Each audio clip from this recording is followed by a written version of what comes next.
Hello and welcome to UPSC History Optional. Today we are going to discuss the second part of the podcast on the American Revolution. If you haven't already seen the first, please do so by seeing the podcast recorded just the day before, the podcast number 11 basically.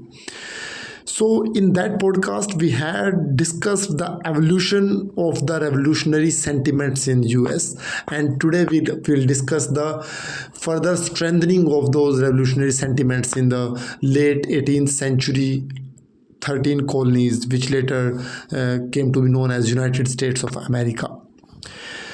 First of all, a bit about myself. I am Raman Kumar. I have written multiple UPSC mains and have appeared in the UPSC interview also with the history optional. The aim of this channel is to systematically bring all the topics of the UPSC history optional syllabus so as to benefit the students having history optional in particular and the general curious student fraternity in general. So, first of all, today we'll discuss the Boston Massacre. It occurred in early 1770s. The situation was more than 2,000 British soldiers were camping in Boston, which was a town of about 15,000 people. These soldiers basically wanted to enforce the taxes such as stamp tax, townshend duties, etc.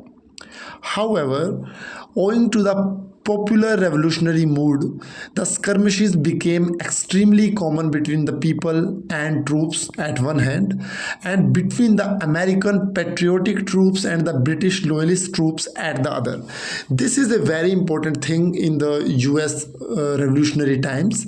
There were two camps in US. One were the patriotic ones, one were the loyalist ones. A very interesting example is of Benjamin Franklin, whose photos you can see on the notes of the United States of America. He was a patriotic, he wanted American independence, but his son, the son of Benjamin Franklin, he was a loyalist and he wanted to stay under the Britishers.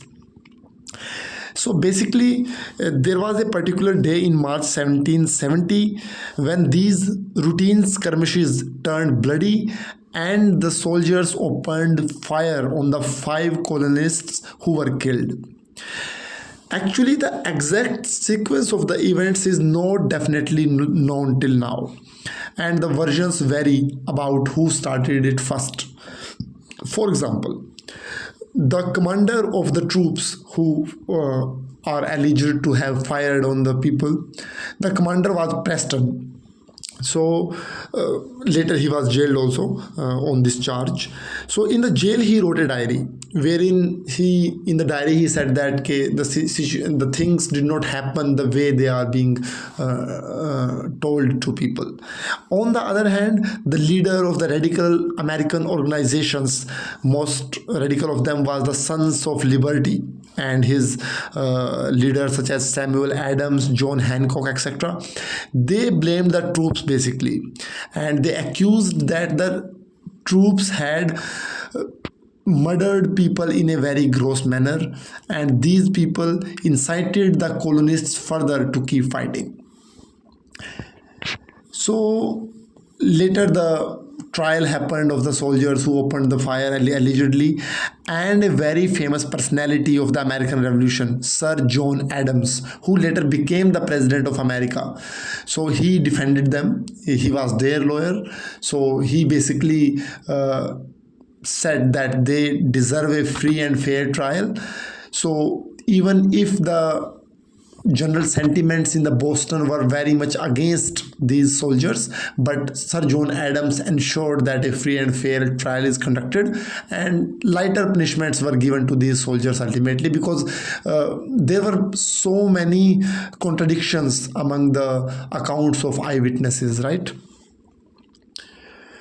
तो जब Boston massacre हुआ तो उसके बाद Britain को थोड़ा realize हुआ कि maybe we are doing a bit too much, तो उन्होंने कुछ टैक्सेस रिपील किए such as stamp duty, Townshend Act को उन्होंने वीक किया, लेकिन tea tax continued to be levied because बहुत लुक्रेटिव था। टी की इनकम तकरीबन £1.25 मिलियन एनुअल ब्रिटेन को इनकम होती थी कॉलोनीज में टी कंजप्शन से. So they did not want to part away from this income. तो फिर भी इन्होंने जो ये स्टेप्स लिए, स्टैम्प ड्यूटी को कम किया और ये सब किया, तो 1770 एंड 1773 के बीच में जनरली रेडिकल एक्टिविटीज़ कम हुई काफ़ी. यहाँ पे भी दो कैंप थे, one were radicals, one were the conservatives. Radical वो लोग थे जो अमेरिका के लिए इंडिपेंडेंस चाहते थे. इस कैंप में ज़्यादातर शिप इंडस्ट्री के लोग थे, प्रेस के लोग थे, मर्चेंट्स थे, जिनको ब्रिटिश इंटरवेंशन से नुकसान होता था. कुछ लोग थे जो कंजर्वेटिव्स थे, जो कि इंग्लैंड के साथ गुड रिलेशंस चाहते थे. ये लोग अक्सर वो लोग थे जिनको ब्रिटेन से कुछ फ़ायदा होता था, जैसे कि politicians, government officials and general rural farmers. तो इस तरह से दो हिस्सों में अमेरिकन सोसाइटी जनरली बटी हुई थी. लेकिन 1770 और 73 के बीच में जबकि ब्रिटेन ने कई ऐसे स्टेप्स लिए जिससे थोड़ा सा वहाँ के लोगों का एक जो ओपोजिशन था वो कम हुआ, तो इसके कारण रेवोल्यूशनरी एक्टिविटी में कमी आई.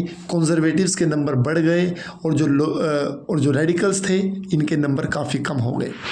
लेकिन फिर एक ऐसा इवेंट हुआ जिससे रेडिकल्स को दोबारा से लीज ऑफ लाइफ मिल गई. This event was the T act, जो कि 1773 में पास किया ब्रिटिश पार्लियामेंट ने.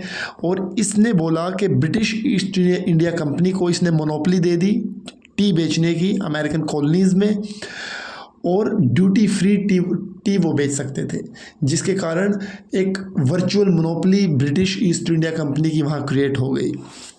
वहाँ के लोगों ने इसका विरोध किया और बहुत तरह से विरोध किया. एक मोड विरोध का ये भी था कि वहाँ के लोगों ने चाय की कंजप्शन ही कम कर दी. लेकिन फिर भी चाय आती रही. ज़्यादातर चाय चाइना से आती थी उस वक्त. एक ये इवेंट जो हुआ, जिसको हम कहते हैं द बोस्टन टी पार्टी, ये हुआ दिसंबर 1773 में, जबकि एक ship which was loaded with tea and was awaiting unloading at the Boston harbour. Thousands of colonists protested against the unloading and sought that the ships should go back. But the governor Thomas Hutchinson, he refused to consider these demands and ordered that the tea should be unloaded at the harbor.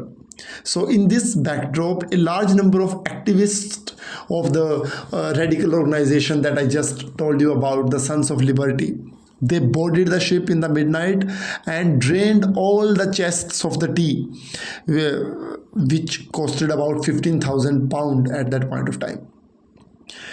So in the morning when this thing was discovered, it greatly enraged the governor as well as the English crown.